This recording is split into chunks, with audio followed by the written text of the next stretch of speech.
The server room hums at exactly 60 hertz, 24 hours a day, in a windowless building on the outskirts of Brussels. No signs mark the entrance. No tours run through the hallways. Yet every time you tap your card for coffee, send money to a friend, or pay your mortgage, your transaction passes through this place. The building houses SWIFT, the Society for Worldwide Interbank Financial Telecommunication. If the internet is the world's nervous system, SWIFT is its financial spine.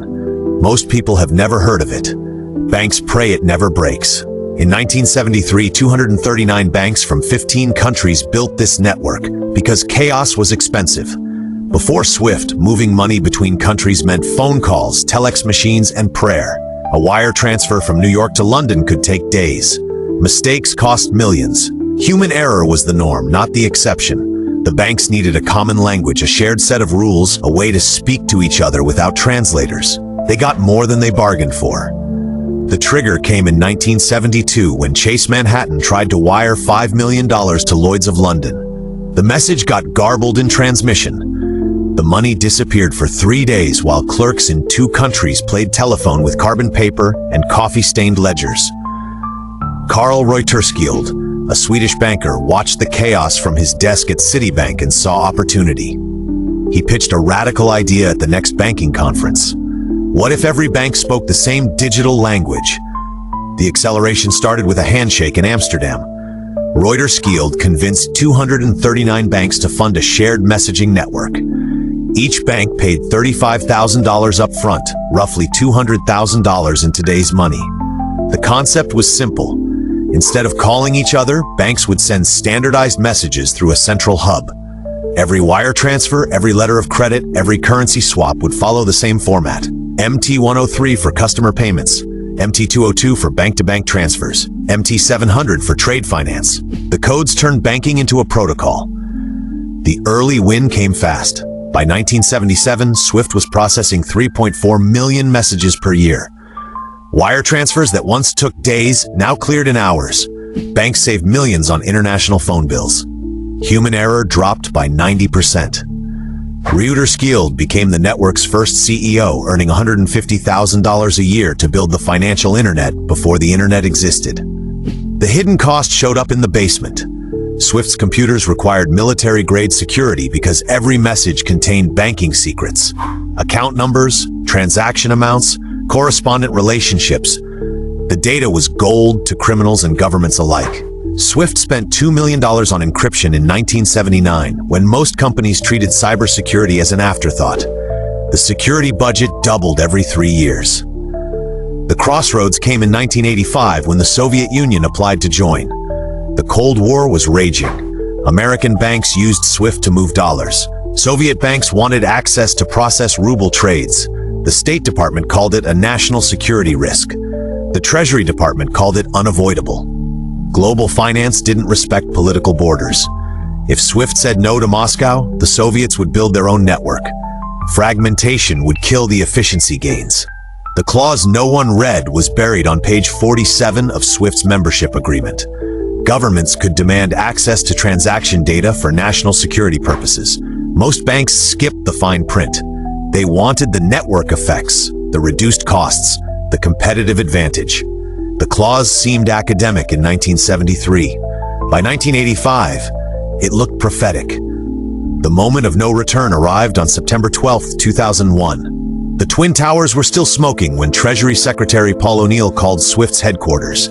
He needed to track terrorist financing. Every wire transfer, every Hawala transaction, every suspicious payment had to be flagged and reported. SWIFT had a choice: comply with American demands or lose access to US dollar clearing. The crash signal that most missed was the subpoena. In 2006, the New York Times revealed that SWIFT had been sharing transaction data with the CIA and NSA since 2001. The Terrorist Finance Tracking Program gave American intelligence agencies access to millions of private bank transfers. European privacy laws had been violated for 5 years. No one noticed because SWIFT kept quiet and banks kept processing. The fallout hit households in Tehran first. In 2012, American sanctions disconnected Iranian banks from SWIFT.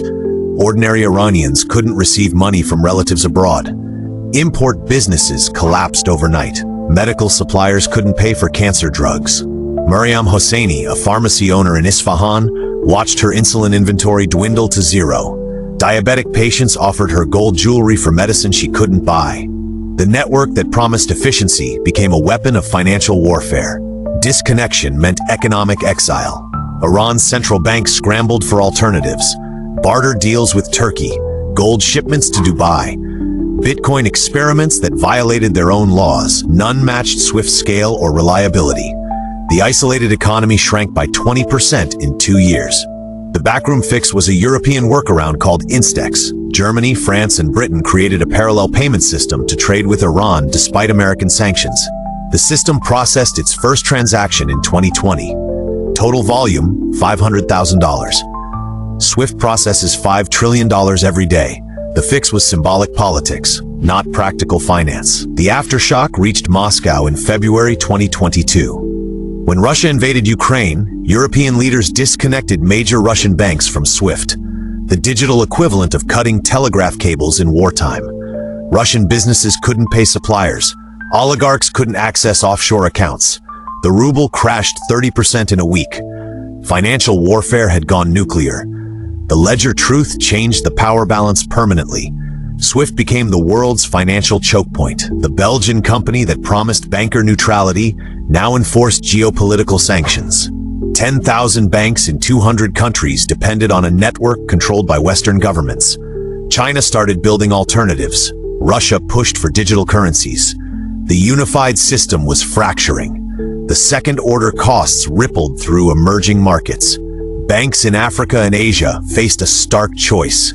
Join the Western financial system and accept political oversight, or build parallel networks and lose access to dollar liquidity. Nigeria launched e-Naira. India tested digital rupees. Central bank digital currencies proliferated as countries sought SWIFT alternatives. The regulator arrived too late in Brussels on a rainy Tuesday in November 2019.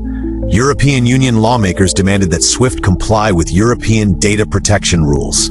The General Data Protection Regulation carried fines up to 4% of global revenue. For SWIFT, that meant potential penalties of $400 million. The company had spent 40 years building American relationships. Untangling the surveillance partnerships would take decades. SWIFT's lawyers worked around the clock, billing $2,000 per hour to find compliance loopholes. The horse had left the stable. The data was already flowing to Langley. European sovereignty was a comfortable myth, not a practical reality. The brief calm that felt wrong lasted from 2020 to 2022. COVID-19 dominated headlines. SWIFT processed pandemic stimulus payments without controversy. Transaction volumes hit record highs as central banks printed money. The system worked smoothly. Too smoothly. Geopolitical tensions were building beneath the surface. The pressure that points to the ending comes from Beijing. China's cross-border interbank payment system, known as CIPS, processed $12.7 trillion in 2022. Still a fraction of SWIFT's volume, but growing fast. Digital yuan pilots are expanding. Belt and Road countries are testing alternatives. The island that runs digital life faces competition from the mainland. The server room still hums in Brussels, but the sound feels different now. What started as a banker's efficiency project became the backbone of global commerce. Karl Reuterskiöld wanted to eliminate phone calls between banks. He accidentally built the most powerful financial weapon in history. Today, SWIFT processes 42 million messages daily, worth $5 trillion. Every international wire transfer, every trade finance letter, every currency swap flows through Belgian servers. The network connects 11,000 banks in 200 countries. It's invisible infrastructure that makes modern life possible. Your mortgage payment, your salary deposit, your vacation booking, all dependent on code written in the 1970s.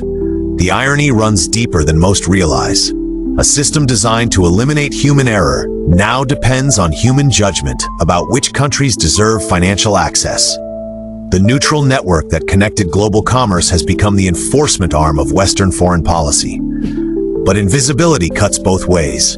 The same network that enables instant global commerce enables instant global surveillance. The same system that connects emerging markets to world trade can disconnect them at political will.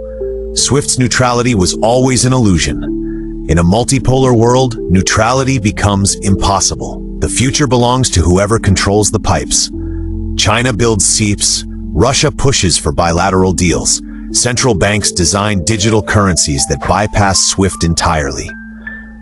The unified global financial network is splintering into competing blocks. We're returning to a world where banks speak different languages. The island that runs your digital life sits in the middle of a rising ocean. New networks surface every year. Old alliances fracture along new lines. The Belgian company that connected the world's banks may have taught the world's governments a dangerous lesson. In the digital age, infrastructure is power. The question isn't whether SWIFT will survive. The question is whether any single network should control the world's money. Your next transaction might still route through Brussels, but for how much longer? If you want to understand how money really moves, subscribe. The pipes matter more than the water.